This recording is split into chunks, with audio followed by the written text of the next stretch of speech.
Hello everyone, my name is Amit Mandloi. Welcome to online platform of Rawls Academy.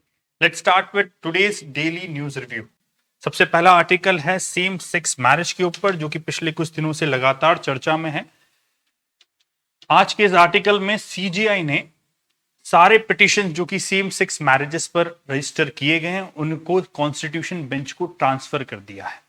LGBTQ community अपने अधिकारों के लिए पिछले 2 दशकों से लड़ते आ रहा है और 2018 में उनको एक मेजर अचीवमेंट मिला जब सुप्रीम कोर्ट ने आईपीसी का सेक्शन 377 को डीक्रिमिनलाइज कर दिया and granted legal sanction to LGBTQ community, granting them some rights, right to equality, right to life, right to freedom to choose their own partners, right to their own natural inclination towards their sexual orientation, किस sexual orientation की तरफ वो हैं उसको enjoy करने का अधिकार इस सेक्शन को डिक्रिमिनलाइज करते हुए उन्होंने दिया। एलजीबीटीक्यू कम्युनिटी के एक्टिविस्ट मानते हैं कि जब से डिक्रिमिनलाइज किया है उसी तरीके से सेम सेक्स मैरिज को भी लीगल सैंक्शन दिया जाना चाहिए, संविधान के द्वारा, पार्लियामेंट के एक्ट के द्वारा, और कोर्ट इसके रिस्पेक्ट में ऑर्डर देना चाहिए। इसीलिए उन्होंने पिटीशन कोर्ट में दायर की। सरकार का मानना यह है, और सरकार ने ऐसा सबमिट भी किया अपने डॉक्यूमेंट्स में, कि डीक्रिमिनलाइज का मतलब यह नहीं होता कि कोर्ट ने उसको लेजिटिमेट मान लिया है। सरकार का कहना है कि इंडिया का जो सोशल फैब्रिक है, कल्चर है, उसमें मैरिज एक ऐसा इंस्टीट्यूशन है जो कि एक बायोलॉजिकल मैन और बायोलॉजिकल वुमेन के बीच का यूनियन है, which marry to become a institution named as family, और उस फैमिली का वर्चस्व तभी है जब बायोलॉजिकल मैन, बायोलॉजिकल फीमेल साथ में यूनियन में आए। और यही डेफिनेशंस में भी, बाकी सारी लॉ की डेफिनेशंस में भी biological male and biological female के बीच के यूनियन को ही मैरिज का दर्जा दिया गया है। सुप्रीम कोर्ट में इसी के ऊपर एक्शन लेते हुए एक पिटीशन एंटरटेन की, सारी हाई कोर्ट से सारी पिटीशंस उन्होंने अपने पास बुलाई और उस पर चर्चा की। सोलिसिटर जनरल तुषार मेहता और सीजीआई के मध्य, बाकी अन्य 2 जज उनके मध्य कुछ वार्तालाप हुए, जिसको ध्यान में रखते हुए सीजीआई ने यह माना कि this particular question, this particular petitions have some essential component of law that needs constitutional interpretation.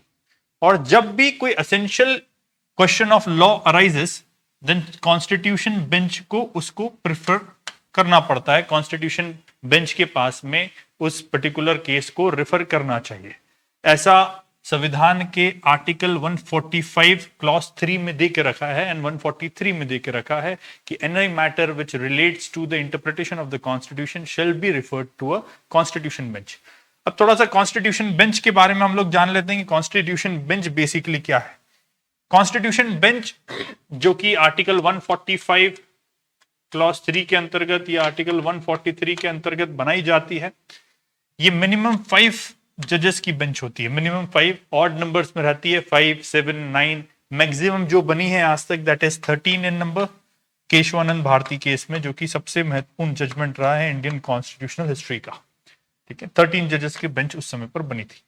अभी 5 जजेस की एक कॉन्स्टिट्यूशनल बेंच बना करके ये सारे केसेस उनके पास रेफर करने के लिए गए हैं। इस केस के माध्यम से सुप्रीम कोर्ट और गवर्नमेंट के बीच में थोड़ा सा टसल है। सुप्रीम कोर्ट चाहता है कि इस तरह का लॉ बनाया जाए, या फिर एक नया लॉ इंट्रोड्यूस कर दिया जाए, या ऑलरेडी एक एग्जिस्टिंग लॉ है special marriages act, special marriage act, इस एक्ट के अंतर्गत सेम सेक्स मैरिज को भी लीगलाइज कर दिया जाए, अमेंडमेंट ला करके। ठीक है, सरकार का कहना है कि marriage is a policy matter, same sex marriage is also policy matter, so it should be the prerogative of the government or the parliament to decide on कि इस पर्टिकुलर केस में किस तरीके से लॉ बनाया जाए। तो इसमें सुप्रीम कोर्ट इंटरफेयर ना करे, इस तरह का स्टैंड जो है वो बताने की कोशिश सरकार के द्वारा की जा रही है। एक मुद्दा तुषार मेहता जी ने लास्ट हियरिंग में और एड्रेस किया कि जो सेम सेक्स मैरिज होगी उससे और दूसरी जगह पर भी इंप्लीकेशंस पड़ेंगे, जैसे कि अडॉप्शन के राइट्स मिलेंगे, अडॉप्शन के राइट्स, क्योंकि अगर मैरिज लीगल सैंक्शन मिल जाता है मैरिज को, then nobody can stop the couples of the same sex from adopting तो अडॉप्शन करने को मिलेगा, और जब अडॉप्शन हो जाएगा सेम सेक्स मैरिज में तो जो चाइल्ड जिसको अडॉप्ट किया जाएगा उसकी साइकोलॉजी पर भी इसका फर्क देखने को मिलेगा। ऐसा तुषार मेहता जी ने फाइल किया और ये माना कि पार्लियामेंट को उसको एनालाइज करना चाहिए कि psychology of the children will get affected और नॉट, और ये सब चीजें एनालाइज करने के बाद लॉ बनाया जाए। सुप्रीम कोर्ट का मानना यह है कि जरूरी नहीं है कि psychology of the child will get affected, ठीक है। The childrens of gays and lesbians, ठीक है, जो गे मैरिजेस में हो या लेस्बियन मैरिजेस में हो, जरूरी नहीं है कि उनके बच्चे भी उसी सेक्सुअल ओरिएंटेशन के हों, ठीक है, ऐसा सुप्रीम कोर्ट ने कहा है। बट क्योंकि इसमें एक कॉन्स्टिट्यूशनल क्वेश्चन है, there is an interplay between the rights of life, liberty, dignity, equal treatment of LGBTQ community on one side, and a statutory enactment that consider only a married union between biological men and biological women as marriage. तो ये दोनों के बीच में थोड़ा सा विवाद है, इसलिए एक essential question of law arise होता है, इसलिए कॉन्स्टिट्यूशनल बेंच बनाने की आवश्यकता पड़ती है। तो सबसे पहली चीज तो कॉन्स्टिट्यूशनल बेंच क्या है, ठीक है, और क्या क्या दिक्कतें इससे हो सकती है। अब थोड़ा सा बात करते हैं सेम सेक्स मैरिज पे। Same sex marriage is legal in 32 countries across the world. 22 countries have legislations for same-sex marriage, and 10 countries have legalized on the basis of court order. Netherlands, US, Canada, ये कुछ countries हैं जहां पर same sex marriage has been legalised, और वहां पर लोगों को अडॉप्शन, प्रॉपर्टी, इनहेरिटेंस सब चीजों के अधिकार मिलने लगे। इंडिया में फर्दर कॉम्प्लिकेशंस ना हो अभी तक कि अडॉप्शन में भी राइट, इनहेरिटेंस, प्रॉपर्टी इनहेरिटेंस में भी राइट, साथ ही साथ जो भारत में ऑलरेडी पर्सनल लॉज चलते हैं हर एक व्यक्ति, क्योंकि हमारे यूनिफॉर्म सिविल कोड नहीं है, ठीक है, हमारे यहाँ सिविल कानून जो है हर एक धर्म के अलग अलग कानून के हिसाब से चलते हैं, ठीक है। मुस्लिम पर्सनल लॉ बोर्ड है, हमारे यहाँ हिंदू मैरिज एक्ट है, ऐसे बहुत सारे पर्सनल लॉज हैं, ठीक है, रिलीजन के हिसाब से। क्योंकि ये सब लॉज ऑलरेडी एग्जिस्ट करते हैं और इनके साथ में जब हम ये लगा देंगे, सेम सेक्स मैरिज का लॉ लेकर के आ जाएंगे, तो इनके साथ में किस तरीके से सामंजस्य उसका बिठाना है ये देखना बहुत जरूरी हो जाएगा, इसलिए थोड़ा सा डिले इसको किया जा रहा है, ऐसा सरकार का कहना है। दो, किरण रिजिजू साहब जो कि यूनियन मिनिस्टर हैं, लॉ मिनिस्टर, उन्होंने कहा कि the government is not interfering in the personal lifes and personal activities of anybody, but there should not be any confusion when it comes to the issue related to marriage. It is a matter of policy, क्योंकि it is a matter of government policy, parliament उस पर decide करे, ऐसा किरण रिजिजू साहब जो कि law minister उनका कहना है। चलिए, तो ये इश्यू था। इसके ऊपर पेपर 2 में हमसे सवाल पूछे जा सकते हैं, खासकर कॉन्स्टिट्यूशनल बेंच क्या होती है, कॉन्स्टिट्यूशनल बेंच के अधिकार कहां से आते हैं, ठीक है। इसके बाद सेम सेक्स मैरिज पर आपका क्या ओपिनियन है, ठीक है, जल्दी से अपना ओपिनियन कमेंट बॉक्स में लिख करके बताइए। क्या सेम सेक्स मैरिज इंडिया में लीगल होनी चाहिए? क्या एलजीबीटीक्यू कम्युनिटी को मैरिज करने का, सेम सेक्स मैरिज करने का अधिकार मिलना चाहिए या नहीं मिलना चाहिए? अगर मिलना चाहिए तो किस तरीके से मिलना चाहिए? क्या वहां पर कुछ रिस्ट्रिक्शंस होने चाहिए related to adoption of childrens, related to property inheritance, या अदर कोई रिस्ट्रिक्शंस पे लगा करके विद कंडीशन दिया जाना चाहिए? आपका ओपिनियन इस पे क्या है, आप साझा कर सकते हैं। 18 अप्रैल को सुप्रीम कोर्ट का ओपिनियन भी हमको पता चल ही जाएगा। चलिए, अब बात करते हैं ऑस्कर्स की। पहली बार इंडिया को 2 एक साथ ऑस्कर मिले हैं, that is for the original song Naatu Naatu from the film RRR। RRR film से नाटू नाटू को ओरिजिनल सॉन्ग कैटेगरी में और द एलिफेंट विस्पर्स को शॉर्ट फिल्म कैटेगरी में, शॉर्ट डॉक्यूमेंट्री फिल्म कैटेगरी में ऑस्कर दिया गया है। RRR फिल्म का जो गाना है that was composed by M Keeravani and penned by Chandra Bose, और ये पिक्चर जो है that was of SS Rajamouli. The Elephant Whispers documentary है, short documentary, Kritika Gonsalves and Guneet Monga, जो कि which explores the bond between human and abandoned elephant calf in Tamil Nadu, ठीक है, उसके ऊपर बनी हुई है। तो इन दोनों को ऑस्कर से सम्मानित किया गया और पहली बार ऐसा हुआ है कि 2 ऑस्कर एक साथ इंडिया ने बैक किया। इसके पहले जय हो गाने के लिए, जो कि स्लम डॉग मिलियनेयर का था, उसको ओरिजिनल सॉन्ग कैटेगरी में अवार्ड मिल चुका है, ऑस्कर अवार्ड। हिंदुस्तान को अपना पहला ऑस्कर अवार्ड भानु अतैया जी ने जीत करके दिया था for costume design for the film Gandhi. तो ये कुछ फैक्ट्स भी आपको ध्यान रखने चाहिए। चलिए नेक्स्ट आर्टिकल देखते हैं। Supreme court raps ministry of defence over OROP arrears payment dues. OROP, one rank one pension scheme, government की फ्लैगशिप स्कीम थी। 2015 में इस पे निर्णय आया था कि 2014 से इस एक्सपोस्ट फैक्टो डेट से इसको लागू किया जाएगा। Basically one rank one pension scheme क्या है? One rank one pension scheme एक ऐसी स्कीम है जिसके द्वारा पास्ट में रिटायर व्यक्ति और हाल ही में रिटायर व्यक्ति, अगर वो सेम रैंक के हैं, सेम सर्विस ड्यूरेशन पर उन्होंने काम किया है, भले उनका रिटायरमेंट का डेट कुछ भी हो, दोनों को पेंशन समान मिले।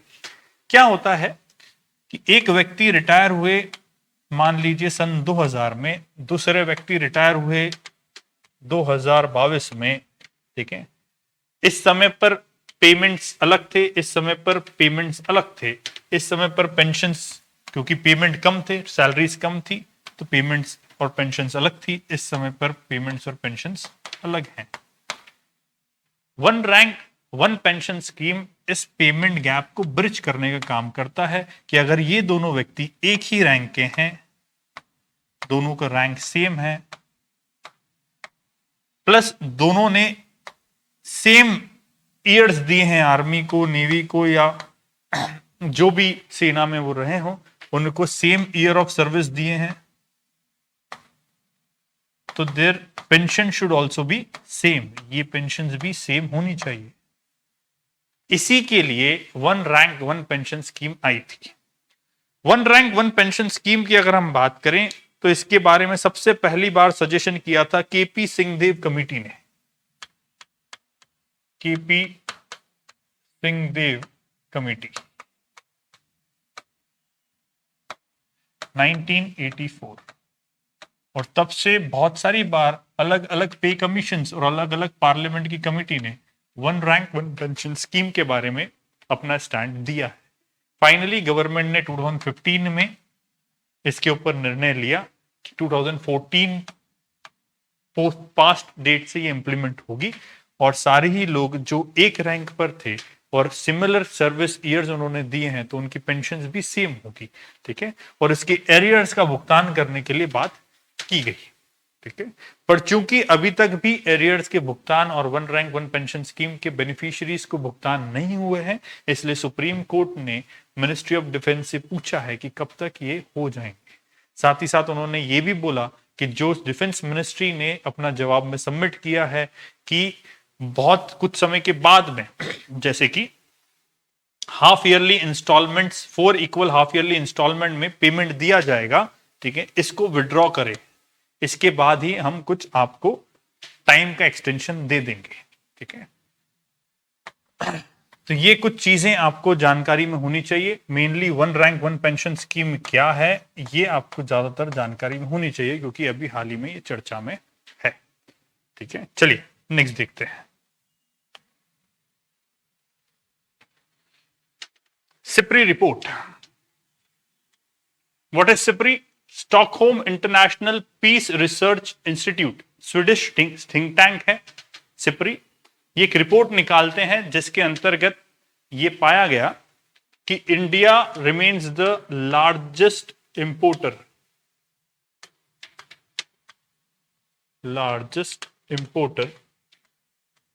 ऑफ आर्म्स के सबसे बड़े इंपोर्टर के रूप में इंडिया को देखा गया। 11% of the total global imports for arms share किसका है? इंडिया का। और इसी के साथ वर्ल्ड का सबसे लार्जेस्ट आर्म इंपोर्टर इंडिया। ऐसा क्यों हो रहा है? इंडिया के जो टेंशंस हैं पाकिस्तान के साथ एंड चाइना के साथ, इस कारण से 1990s से अभी तक आर्म्स का प्रोक्योरमेंट इंपोर्ट काफी ज्यादा बढ़ा दिया गया है। तो इसीलिए इंडिया पिछले 5 साल के समय पर, ठीक है, 2013 से 17 और अभी वापस 5 साल 2018 से 22 तक टॉप पर बना हुआ है as an importer of arms. India के ज्यादातर आर्म्स का सप्लाई आता है रशिया से, देन फ्रॉम फ्रांस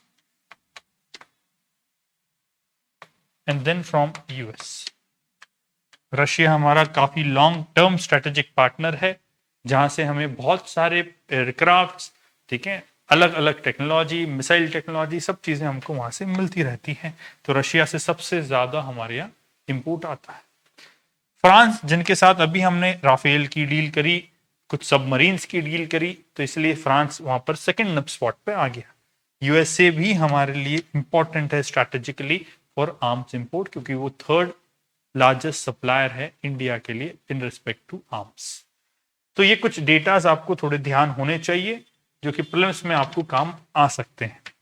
साथ ही साथ यूक्रेन से वॉर की वजह से रशिया से हमारा इंपोर्ट थोड़ा थोड़ा कम हुआ है, लेकिन फिर भी अभी लार्जेस्ट इंपोर्टर हम वहां से ही कर रहे हैं। यूक्रेन के ऊपर जो वॉर चल रहा है, इस कारण से इंडिया के डिफेंस प्रोक्योरमेंट में एक जगह और इफेक्ट पड़ता है, क्योंकि यूक्रेन जो है वो गैस टर्बाइन इंजन वहां से हम मंगाते थे।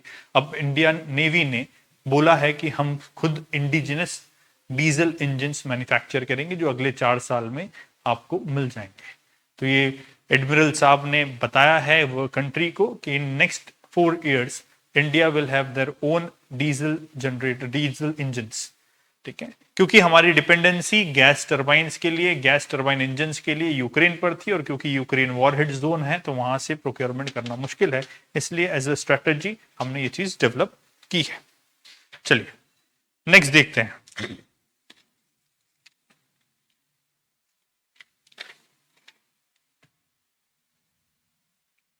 Cyclone Freddy.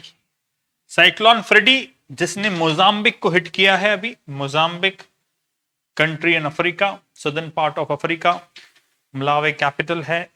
यहां पर अभी एक ट्रॉपिकल साइक्लोन आ रहा है जिसका नाम है फ्रेडी, जिसने काफी ज्यादा नुकसान कर दिया है, जान माल की हानि इससे हुई है। हमारे लिए इंपॉर्टेंट है ट्रॉपिकल साइक्लोन क्या होता है और कहां ज्यादातर देखने को मिलता है। अगर हम वर्ल्ड का मैप देखें तो ट्रॉपिक्स, दोनों tropics, tropic of cancer and tropic of capricorn के बीच में जो एरिया है, इसको हम बोलते हैं ट्रॉपिक्स, ठीक है। और उस जगह पर कुछ भी फिनोमिनन होता है तो उनको ट्रॉपिकल टर्म के साथ सफिक्स करते हैं। तो ट्रॉपिकल साइक्लोन मतलब ऐसा साइक्लोन जो ट्रॉपिक्स के बीच में आए, दोनों ट्रॉपिक्स के बीच में जो साइक्लोन जनरेट होता है, that is tropical cyclone. Mainly cyclone generate होते हैं ओशनिक रीजन्स में, ठीक है। और साइक्लोन्स कुछ नहीं होते, साइक्लोन्स मतलब कुछ नहीं होते, मतलब cyclones are extremely low pressure zones, जहां पर हवाएं साइड से आती हैं और एक बवंडर बनता है, और वो बवंडर फिर हवा के साथ मूव करता है, और जब वो लैंड पार्ट से टकराता है तो वहां पर तबाही लेकर के आता है। तो that is tropical cyclone, tropics के बीच में अगर है तो, ठीक है। क्योंकि ये मेडागास्कर और इस रीजन में इन्होंने हिट किया है साइक्लोन ने, साइक्लोन फ्रेडी ने, इसलिए ये भी एक ट्रॉपिकल साइक्लोन है। Tropical cyclone are less lasting but more destructible, ठीक है, ज्यादा डिस्ट्रक्शन कॉज करते हैं। ट्रॉपिकल साइक्लोन है फ्रेडी। फ्रेडी को आपको प्रीलिम्स में अगर पूछा जाए व्हाट इज, वेयर फ्रेडी का इंपैक्ट कहां पर था, where did cyclone Freddy hit, तो it was Mozambique and Madagascar. चलिए नेक्स्ट देखते हैं।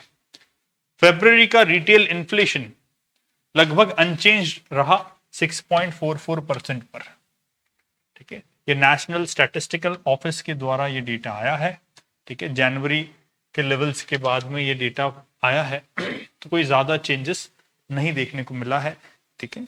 हमारे लिए जरूरी ये है कि 2014 में उर्जित पटेल पैनल कमेटी बनाई गई थी, उर्जित पटेल पैनल, उर्जित पटेल जो बाद में आरबीआई के गवर्नर भी बने। ये पैनल बनी थी रघुराम राजन जी के समय पर। इन्होंने 2 सजेशन दिए थे, एक था मॉनेटरी पॉलिसी कमिटी बनाने का, 2 इंपॉर्टेंट सजेशन, और सेकंड इन्फ्लेशन टारगेटिंग का एक रेंज दिया था कि RBI should target inflation between the range of 4 ± 2%, that is 2% से लेकर के 6% के बीच में इन्फ्लेशन को टारगेट करने का प्रयास आरबीआई को करना चाहिए। आरबीआई इन्फ्लेशन कैसे टारगेट करता है? आरबीआई इन्फ्लेशन टारगेटिंग करता है with the help of its monetary policy tools. अभी हाल में मॉनेटरी पॉलिसी का जो एंकर रेट है that is repo rate. Repo rate के माध्यम, जिसको हम पॉलिसी रेट भी बोलते हैं, इसको बढ़ा करके घटा करके आरबीआई मार्केट में मनी सप्लाई को कंट्रोल करने का काम करता है, और मनी सप्लाई कंट्रोल होने की वजह से इन्फ्लेशन पर भी कंट्रोल किया जा सकता है। मार्केट में अगर मनी सप्लाई ज्यादा होता है, इन्फ्लेशन बढ़ने के चांसेस ज्यादा है। मार्केट से मनी सप्लाई कम कर दिया जाए तो इन्फ्लेशन धीरे धीरे कम हो सकता है। Small amount of inflation is always good for the growth of the economy, but ज्यादा मात्रा में इन्फ्लेशन इकोनॉमी के लिए खराब है। इसलिए इस रेंज में टारगेट करने की उर्जित पटेल पैनल कमेटी ने बात की कि 2 से 6% के बीच में अगर इन्फ्लेशन है तो it is not a concern for the monetary policy committee. तो ये कुछ चीजें हमको थोड़ी ध्यान रखनी चाहिए। उर्जित पटेल पैनल कमेटी क्या थी, इनके रिकमेंडेशंस क्या थे, ये कुछ चीजें हमको जानकारी में होनी चाहिए। चलिए नेक्स्ट आर्टिकल देखते हैं। Uttarakhand cabinet has given a nod to 10% job quota for statehood agitators. दो अभी राजभवन ने इसको वापस कर दिया है और अप्रूवल्स जब राजभवन के पास गया तो उन्होंने फिर से इसको कुछ अमेंडमेंट्स के लिए, कुछ संशोधन के लिए फिर से रिकंसिडरेशन के लिए भेज दिया है। ठीक है, राजभवन मतलब गवर्नर के पास। ठीक है, उत्तराखंड आपको पता होना चाहिए उत्तर प्रदेश से अलग होकर के बनाया गया। ठीक है, and the state came into existence on November 9 नवंबर 2000। और इसका जो शुरुआत है सेपरेट स्टेटहुड की, जो शुरुआत मांग की गई उत्तराखंड के द्वारा, दैट स्टार्टेड इन 1994। 1994 में इसकी शुरुआत की गई और ये 6 साल का जो लंबा स्ट्रगल चला, इसमें बहुत सारे लोगों ने पार्टिसिपेट किया, कुछ को इंजरीज हुई, कुछ लोगों की डेथ भी हुई। तो जो लोगों की डेथ हुई उनके सर्वाइवर्स को और जो लोग उसमें इन्वॉल्व थे उनको 10% का जॉब कोटा देने का बात की गई है। ठीक है, देखिए 10% की डिमांड काफी समय से की जा रही थी। ठीक है, और राज्य आंदोलनकारी जिन्हें कहा जाता है, जिन्होंने राज्य के लिए लड़ाई लड़ी थी, ठीक है, उनको 11 ईयर्स से डिमांड चल रही है। और जो इंजर्ड हो गए या killed, those who were killed during the statehood protest, उनको ये रिजर्वेशन का बेनिफिट मिलेगा, उनके वंशजों को मिलेगा। तो ये एक रिजर्वेशन से संबंधित वापस से मामला देखने को मिलता है। अब क्या ये रिजर्वेशन हॉरिजॉन्टल है या वर्टिकल? ये रिजर्वेशन देने की बात की गई हॉरिजॉन्टल रिजर्वेशन की, मतलब across each category, general category, OBC category, SC ST category. ठीक है, हर कैटेगरी में एक हॉरिजॉन्टल ब्लॉक पर 10% इन लोगों के लिए जो स्टेटहुड एजिटेटर्स थे, इनके लिए रिकमेंडेशन दिया है कैबिनेट ने। ठीक है, कैबिनेट ने एक बिल इंट्रोड्यूस करने की बात करी है। तो ये हमको पता होना चाहिए कि हॉरिजॉन्टल रिजर्वेशन क्या होता है, वर्टिकल रिजर्वेशन क्या होता है। Vertical reservation is that reservation which is given on the basis of castes या social stratification। social stratification की वजह से जो रिजर्वेशन दिया जाता है that is vertical reservation, जैसे SC, ST, OBC, ठीक है, जनरल। तो ये 4 कैटेगरीज हमारे यहाँ बनाई हुई है। अनरिजर्व कैटेगरी बोलते हैं वैसे, जनरल मतलब। इसके बाद में उन्हीं कैटेगरीज में सब डिवाइड करते हुए, ठीक है, फिजिकली हैंडीकैप, एक्स सर्विसमैन, है ना। अब उत्तराखंड में एक और कैटेगरी हॉरिजॉन्टल रिजर्वेशन की बना दी, दैट इज और राज्य आंदोलनकारी। ठीक है, स्टेटहुड एजिटेटर्स। तो this type of reservation is known as horizontal reservation. हर कैटेगरी में, नॉट अब्रॉड, ठीक है, सब जगह पर नहीं, अलग से पूरा एक सेगमेंट नहीं बनाते हुए, हर कैटेगरी में एक इंडिविजुअल क्या कर दिया गया, एक ब्लॉक डिसाइड कर दिया गया कि हर कैटेगरी में 10% लोग कौन रहेंगे, राज्य आंदोलनकारी रहेंगे। तो ये हमारे लिए थोड़ा सा पेपर 2 के लिहाज से रिजर्वेशन के मुद्दे पर एक कुछ अपडेट था। नेक्स्ट देखते हैं। Election commission tells Allahabad high court that it does not have power to ban caste based political rallies. Uttar Pradesh से रिलेटेड मामला है। ठीक है, कास्ट बेस्ड पॉलिटिकल रैलीज के ऊपर एडवोकेट मोतीलाल यादव जी ने पिटीशन फाइल किया, जिसकी सुनवाई अब हुई है। 2013 में इन्होंने पिटीशन फाइल किया था। ठीक है, supreme court, high court, Allahabad high court ने जवाब मांगा इलेक्शन कमीशन से। तो इलेक्शन कमीशन ने कहा कि अगर कास्ट बेस्ड रैलीज निकाली जाती है तो उस लिहाज से उनके पास कोई अथॉरिटी नहीं है कि जिस पार्टी ने निकाली उनको वो डीरजिस्टर कर दे, ऐसा कहीं पर भी दिया नहीं। लॉ उनको ये इजाजत नहीं देता कि एक बार कोई पॉलिटिकल पार्टी रजिस्टर हो जाए तो उसके रजिस्ट्रेशन को फिर से रिव्यू किया जा सके, डी रजिस्टर किया जा सके, ऐसा कोई अधिकार इलेक्शन कमीशन के पास नहीं है। इस तरीके से इलेक्शन कमीशन ने अपना जवाब प्रस्तुत किया है। कुल मिलाकर के इलेक्शन कमीशन का इस मामले में जुरिडिक्शन नहीं है, ये स्टैंड लेते हुए इलेक्शन कमीशन ने इलाहाबाद हाई कोर्ट में जवाब दिया है। नेक्स्ट देखते हैं, Congress flags Vinod Adani's alleged shell companies. खैर, कांग्रेस और बीजेपी के बीच की लड़ाई से हमको कोई लेना देना नहीं है, लेकिन इस पर्टिकुलर आर्टिकल में दो चीजें इस्तेमाल की गई हैं जिसके बारे में हमको जानना चाहिए। पहला है जॉइंट पार्लियामेंट्री कमेटी, जेपीसी।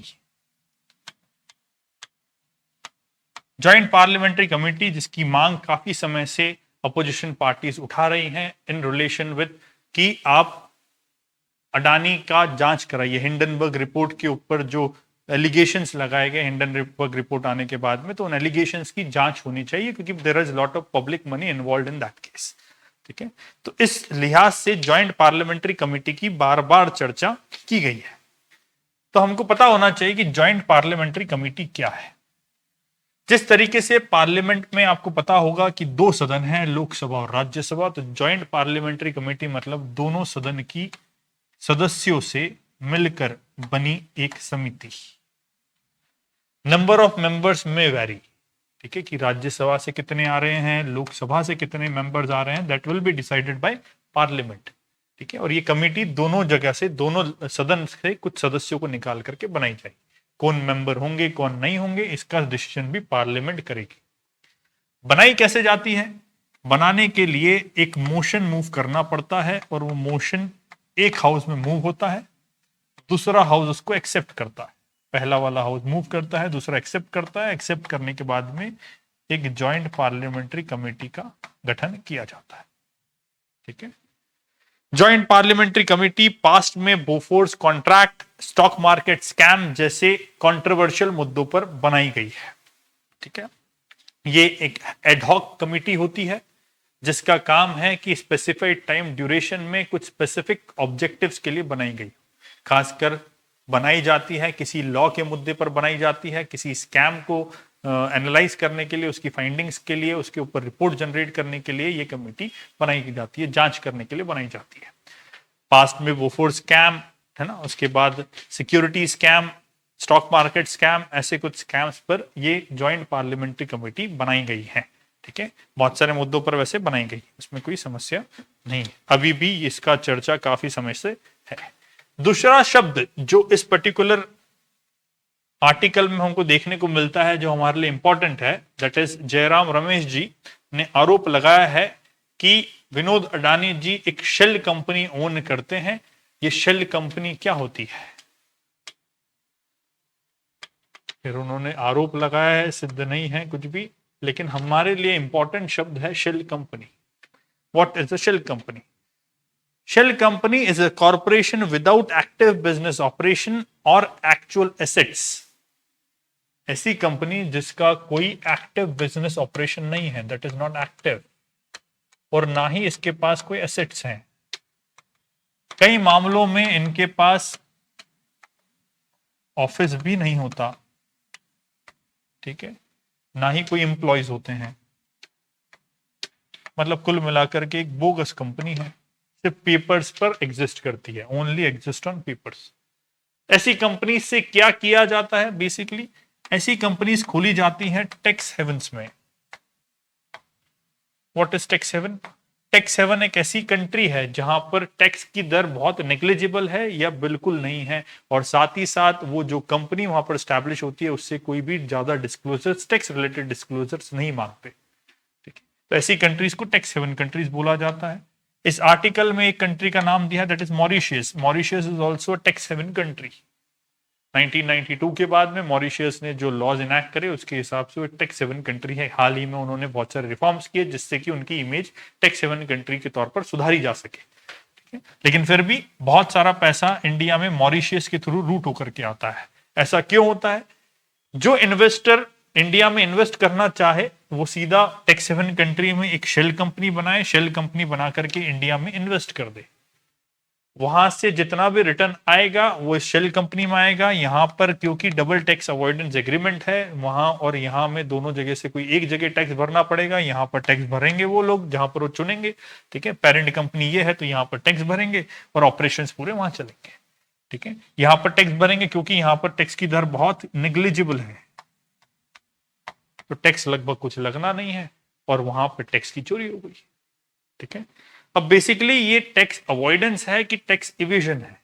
ये टैक्स अवॉइडेंस है बेसिकली, क्योंकि गवर्नमेंट के लॉस के अंदर में जो लूप होल्स हैं उनको ढूंढ करके टैक्स को अवॉइड करने का काम किया गया है, ठीक है। बट बड़ी चालाकी से ये टैक्स अवॉइडेंस किया गया है। Tax avoidance is not illegal but it is unethical. Mauritius से बहुत ज्यादा एफडीआई, जबकि बहुत छोटी सी कंट्री है लेकिन एफडीआई बहुत ज्यादा मॉरिशियस के थ्रू रूट होकर के आता है। इससे साफ तौर पर यह पता चलता है कि वहां पर जो शेल कंपनीज बनाई जा रही हैं वो इंडिया से प्रॉफिट को एक्सट्रैक्ट करने के लिए है और टैक्स को बचाने के लिए है, ठीक है। ऐसा ही एलिगेशंस अभी अडानी के ऊपर भी लगाया जा रहा है, विनोद अडानी के ऊपर, कि उनकी एक शेल कंपनी है जिसका नाम है एक्रोपोलिस। दो नॉट प्रूव्ड, लेकिन हमारे लिए ये दोनों शब्द इंपॉर्टेंट है कि ज्वाइंट पार्लियामेंट्री कमेटी क्या होती है और शेल कंपनी क्या होती है। चलिए नेक्स्ट, इंटरनेशनल रिलेशन से संबंधित एक आर्टिकल है कि अभी हाल ही में सऊदी और ईरान, जो कि काफी समय से दुश्मन रहे हैं, बहुत सालों से दुश्मन रहे हैं, उनके बीच में एक पीस एग्रीमेंट साइन हो गया। ईरान ने यह एग्री किया है कि जो उसका स्ट्रांग होल्ड है यमन में उनका जो स्ट्रांग होल्ड है बिकॉज ऑफ द हाउथीज के कारण यमन में जो ईरान का स्ट्रांग होल्ड है वहां से वो सऊदी अरेबिया पर अटैक नहीं करेंगे। दोनों के बीच में पीस एग्रीमेंट हुआ है। क्या एक्चुअल कंडीशन है इस पीस एग्रीमेंट की, ये अभी बाहर आना बाकी, लेकिन हमारे लिए इंटरनेशनल रिलेशंस के रिस्पेक्ट में इसलिए जरूरी है क्योंकि चाइना ने इसको ब्रोकर किया है। China is showing that interest in this particular area. China इस एरिया में इसलिए इंटरेस्ट दिखा रहा है क्योंकि China wants peace in West Asia. और ऐसा क्यों? China want peace in West Asia, why? Because China is the importer, largest importer in Asia for oil. और ऑयल कहां से आता है? लगभग इसी एरिया से आता है। अगर इस एरिया में कुछ भी अनस्टेबिलिटी हुई तो फिर ऑयल के प्राइसेस बढ़ेंगे और चाइना को इसका इंपैक्ट झेलना पड़ेगा। खैर इसका बेनिफिट इंडिया को भी होगा कि अगर यहां पर अनस्टेबिलिटी नहीं है तो इंडिया के लिए भी ऑयल के प्राइसेस कम ही रहे। बट क्योंकि चाइना ने ब्रोकर किया डील तो China is coming closer to two country, Saudi Arabia as well as Iran. और ये दोनों ही कंट्री इंडिया के लिए स्ट्रैटेजिकली बहुत इंपॉर्टेंट है एशिया के अंदर, ठीक है।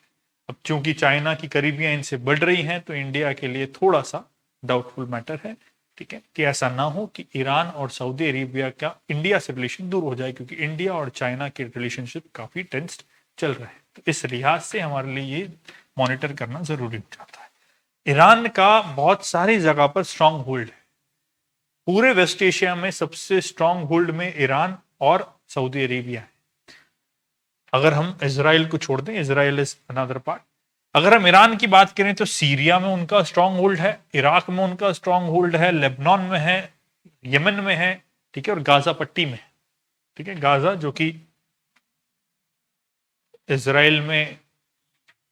इजराइल के वेस्ट कॉर्नर पे एक स्ट्रिप ऑफ लैंड है जहां पर फिलिस्तीनियंस रहते हैं, ठीक है। साथ ही साथ सऊदी अरेबिया का कहां ज्यादा स्ट्रांग होल्ड है? सऊदी अरेबिया का स्ट्रांग होल्ड यमन में देखने को मिलेगा और इजराइल के वेस्ट बैंक में देखने को मिलेगा। ये दो जगहों पर उनको देखने को स्ट्रांग होल्ड मिलेगा। तो ये कुछ स्टेबिलिटी के लिए दोनों के बीच में एग्रीमेंट हुआ है। वेस्ट एशिया में पीस मेंटेन होने के लिए जरूरी है, लेकिन इंडिया के लिए थोड़ा सा डाउटफुल मैटर है। अगर चाइना ज्यादा क्लोज आता है इसका मतलब यह है कि ये हो सकता है कि ये इन लॉन्ग फ्यूचर हमसे दूर चले जाएं। ईरान हमारे लिए काफी ज्यादा स्ट्रेटेजिक लोकेशन है क्योंकि हमने वहां पर चाहबार पोर्ट और बहुत सारी चीजें अभी की भी है। चलिए इसी के साथ आज का हमारा न्यूज डिस्कशन का ये प्रोग्राम खत्म होता है। अगले दिन फिर से मिलेंगे कुछ और न्यूज़ के साथ। तब तक अगर आपको ये डेली न्यूज़ रिव्यू का ब्लॉग अच्छा लगा हो तो नीचे दिए गए बटन्स पे क्लिक करके हमारे चैनल को सब्सक्राइब कीजिए। इस वीडियो को ज़्यादा से ज़्यादा शेयर और लाइक कीजिए। धन्यवाद।